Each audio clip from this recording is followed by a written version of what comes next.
Welcome to the Divorce Angel podcast, and thank you for joining us. Get ready to uncover the strategies everyone can implement for successful separation and divorce. This will save you valuable time, money, and emotions, while learning the secrets to your happily ever after. And now your host, my wife, Tanya Somerton. Hello, and welcome back to the Divorce Angel podcast. I'm Tanya Somerton and I'm your host. I just wanted to say it is so exciting to have you all with me. I'm getting some great feedback from the podcast and the content that I'm putting out there, so that's really wonderful. And it makes my heart sing to know that one podcast can make the difference to someone listening, and it could be you right now. It could change your day. It could give you hope. It could let you know that everything is going to be okay. And that's the most important thing to me. It really is. I just want to give back to everyone and make sure that it doesn't have to be doom and gloom like we hear about all the time. If we put the right steps in place, it can be a journey of success and growth and change our lives. So what I thought I'd do over the next coming 5 weeks is talk to you about something that I call my philosophy of divorce. And it's something that I went through, and it's something that I also noticed that nearly everyone else goes through. And it's sort of like a 5-stage process. So I call them my principles of divorce success. So over the next few weeks, I thought I would break each of these principles down so you can understand how you can take the journey from being a victim to a victor. Because that's where we want to get to. When we're at the victor stage, we are invincible and anything can happen. But until we get to that stage, we have to go through every other part of the process. And that's what I call my principles of divorce. So in my divorce roadmap session, I take my clients through what I would call these first 2 principles. And the one we're going to talk about today is the principle of being a victim. Now, a lot of people say to me, well, I'm not a victim. Well, unfortunately, everyone has a little bit of victim in there, whether they like it or not. Even if it's your choice to leave your relationship, you are still a victim. And it could be as simple as being a victim of circumstance. So I thought today we'd break it down a little bit further so you could understand and actually label, okay, yes, I am. Because once you know that this is the stage that you're at, you can then go, okay, well, this is where I'm at and this is what I've got to do to move to the next stage. And if we can take you through each of these stages and help you grow and evolve, it means you're going to get through this whole mess, and it doesn't need to be messy if you know what you're going through. And it's interesting because there's 3, if you think about it, there's 3 different parts of a divorce. There's the internal part that you have with yourself. Then there's the external part, and that can be with your ex-husband or ex-wife, or it can be even the debate and conversation that you have with maybe your team or your lawyer. And sometimes it's just, you're forever feeling like you're having some serious conversation with someone. So if it's not internal dialogue with yourself, it could be external dialogue with your ex-husband or wife, or with your legal team and wondering whether you're making the right decisions. So what we want to talk about here really is about you. We want to talk about the stages that you need to go through to heal. So let's get into it. So the definition of a victim from the Cambridge Dictionary is someone or something that has been hurt, damaged, killed, or has suffered, either because of the actions of someone else or something, or because of an illness or because of chance. So if you think about that, each and every one of us, in some way, if we're going through a relationship breakdown, are a victim. Now, the signs that you are in victim mode are, there's probably three of them that I regularly see, but they'll come about in this way. So you could be, as I said, a victim of your circumstance. So you could be a victim that you find yourself all of a sudden in this situation that you never ever thought possible or saw coming. And because of that, you really do feel like one of these three things, which we're going to go into down the track. But you are definitely a victim. You're a victim of your circumstances and you never ever asked to be in this position. You could be a victim because you've allowed yourself to be treated in a certain way. And you may have promised yourself you would never let someone do or treat you that way. But unfortunately, here you are and you're in this position because of how someone else has treated you. And you now feel like you should have stood up for yourself or done something differently.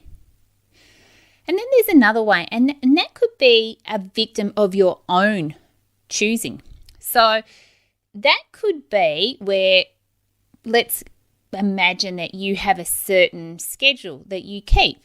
And I've seen this with some clients. So it could be where they work really hard and they're not home very often because they think they're doing the right thing for the family. But unfortunately, because of the choices that they're making, they now find that that is a reason that the relationship is broken down. And you're then a victim of, well, if only I hadn't done this, if I'd noticed this or highlighted this earlier, maybe it wouldn't have become a problem. And you become a victim of your own inner thoughts and your choices.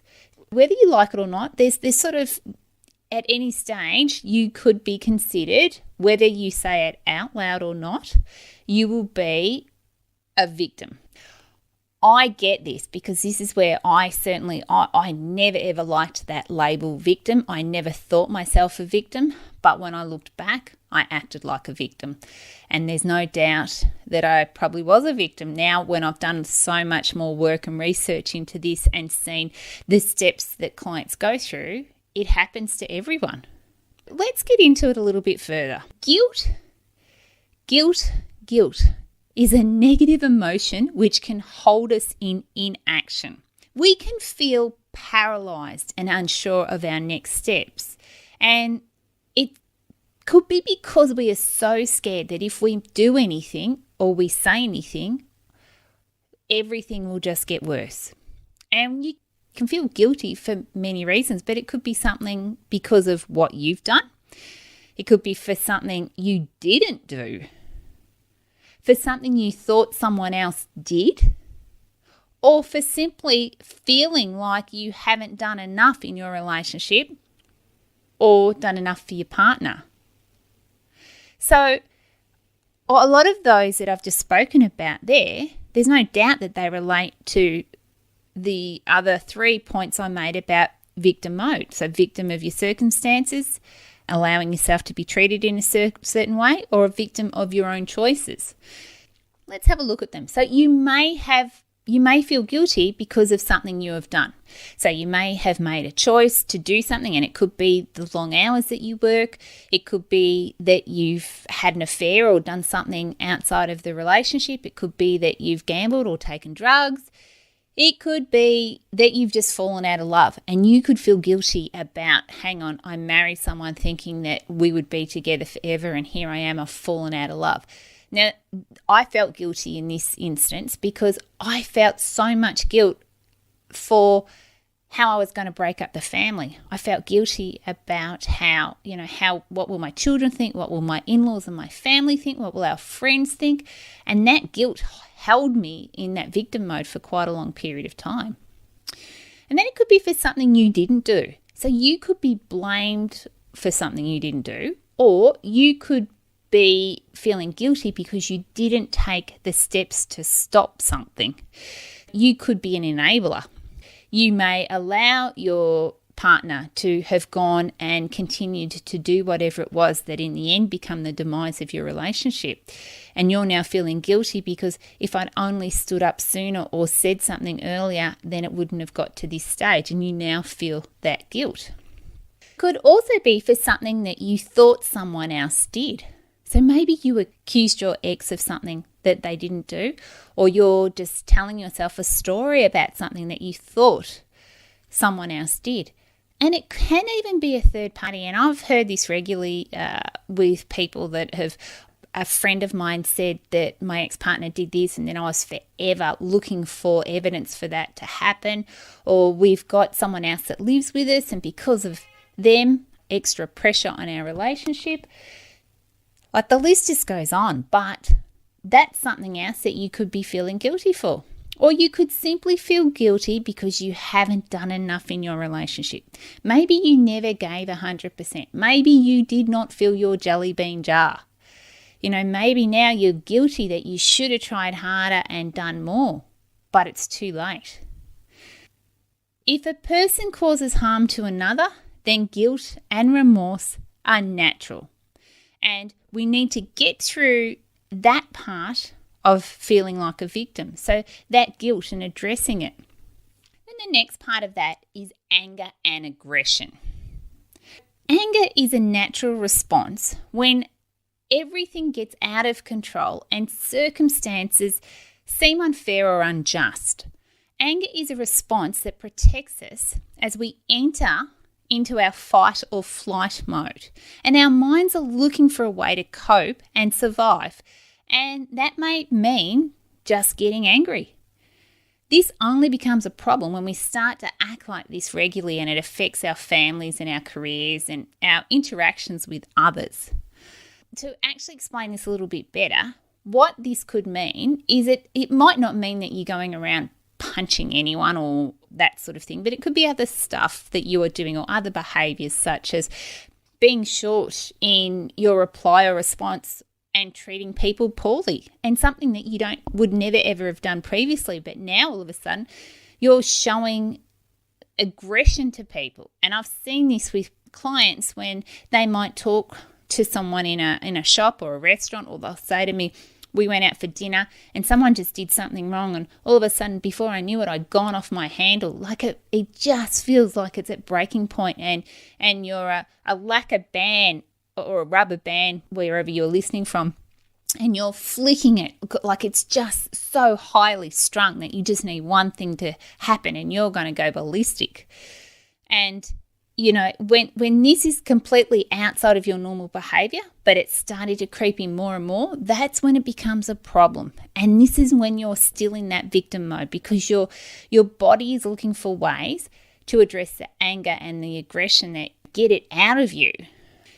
Another sign of anger, it can be simply like, just imagine that you're driving home and you would normally allow someone to hop into a lane if they put their indicator on. Now all of a sudden you speed up and don't allow them to get in.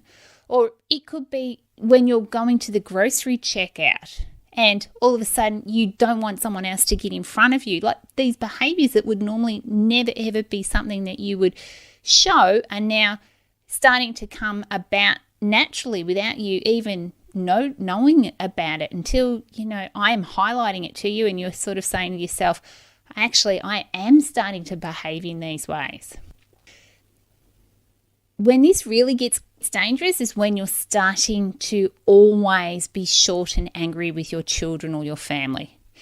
And I can remember being there at this stage as well. I can remember yelling at the kids over silly things that I just felt my whole life was out of control. So it was just easy to yell. I just yelled. I would yell at the poor little darlings all the time. And it was not like me, because I'd always been a very caring mother. And all of a sudden, the simplest things like underwear not being put away or a dish not being put in the sink or something like that was enough to set me off. I was living in this victim mode without actually even knowing about it. But unfortunately, it's a stage of healing and we have to go through it. Then the last part of this is blame. So blame is a major side effect of being a victim. Now, to say or think that someone or something did something wrong or is responsible for something that caused your marriage breakdown. It could be a person or people. So it could be that you are blaming your ex-partner for the whole demise of your relationship. They did this wrong. They did that wrong. They were never around. It was all their fault. And I'm telling you right now, that is never, ever the case. There is always two to tango.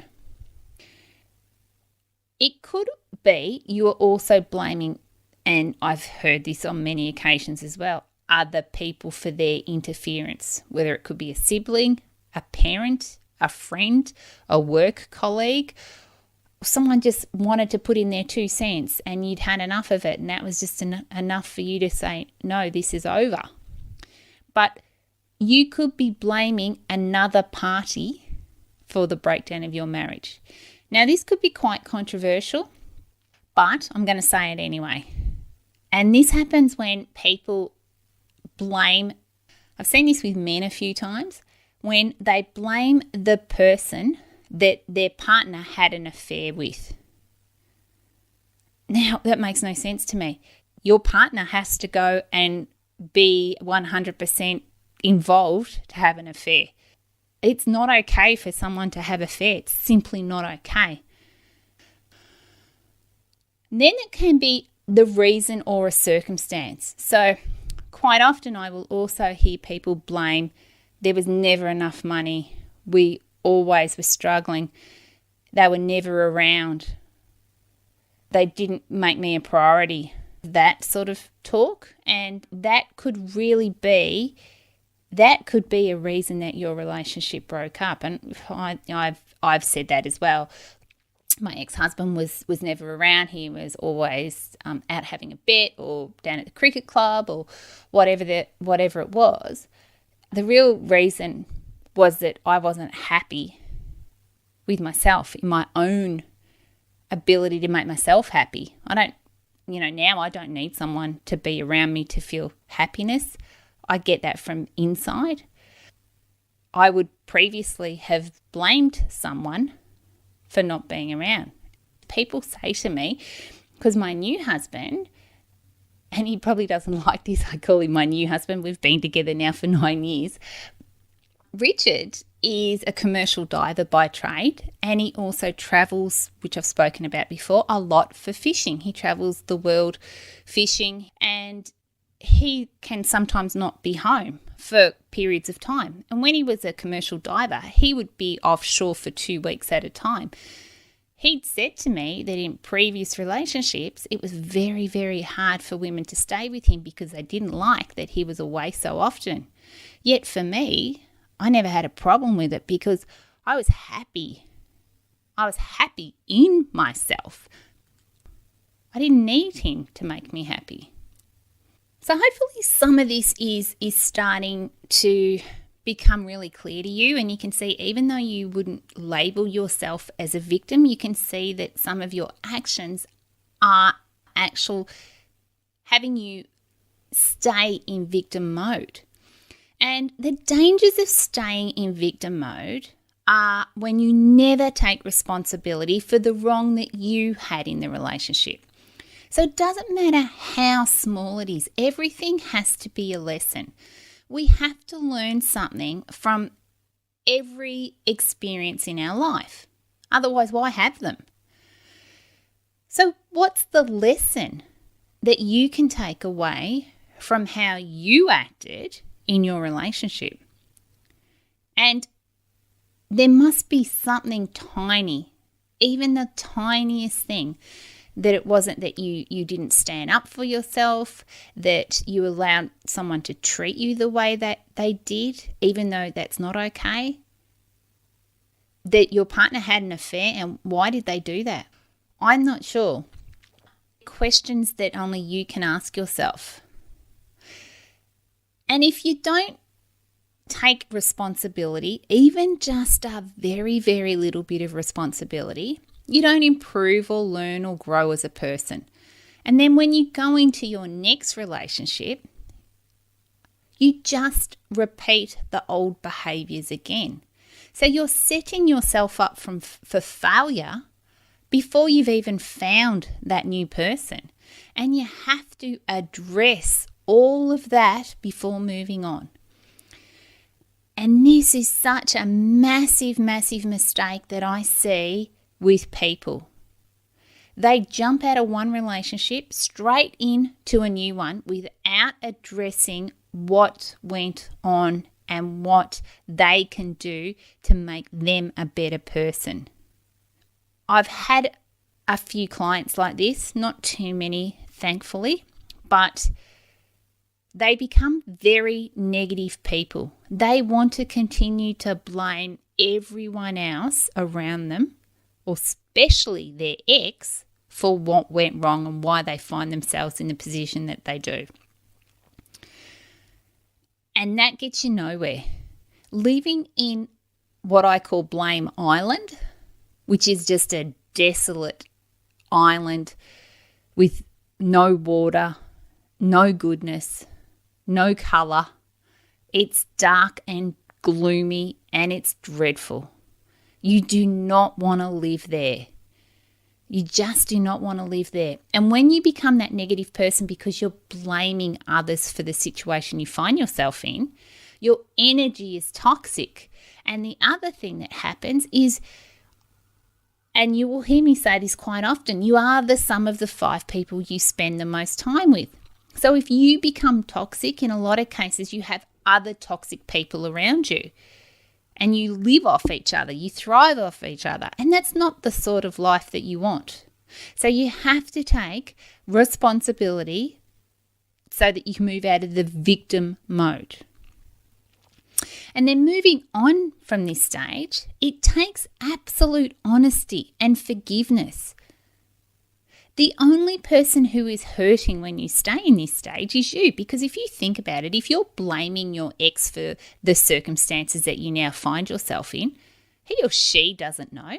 They don't know what you're feeling or how hurt you are or how angry you are or aggressive. They've got no idea because they're off probably having their own journey. They're learning their own life lessons. They're sitting back and thinking about what they may have done or not done wrong. Or maybe they are living in this victim mode themselves. But it's not where you want to be. So to be able to move on from this stage and move on to the next principle of a successful divorce, you need to address these things. So let's just go over them quickly again so that you can think about it. As I said, the definition of a victim is someone or something that has been hurt, damaged, or has suffered either because of the actions of someone or something and because of chance. Now that will be each and every one of you out there. So by recognizing that that's the stage that you're in, you may already have been separated from your partner or husband for some period of time. You may have moved out of this stage, but I am sure you can recall being here. And you are a victim if you are feeling guilt, anger, or blame. Any of those things hold you in that victim position. So that's all I wanted to talk to you about today. It is something that when we go through our divorce roadmap, we address all this. This is really, really important stuff because in a lot of cases when I'm doing a roadmap, people don't even know that this is where they are. They don't realize that this is where they are. But once you've taken responsibility, and I said to a client yesterday, it's like a drug addict. When you say I've got a problem, you can then address it. So the next stage after victim, which is how did I find myself here, and the stage we're going to talk about next week is overwhelm. And overwhelm is I can't do this. It's all so hard. So next week we're going to talk about how we can get out of overwhelm. And overwhelm is my second principle. So it's the second principle of how we can get to a successful divorce outcome. So I look forward to having you listen to me then. And I really want you to be honest with yourself this week. Ask yourself these questions and let's get you out of victim. Let's get you into overwhelm, because after overwhelm, there's only 3 more until you are right at that victor stage. And when you're a victor, you can do anything you want to do. All right, have a great week, everyone, and I'll talk to you next week. Bye for now.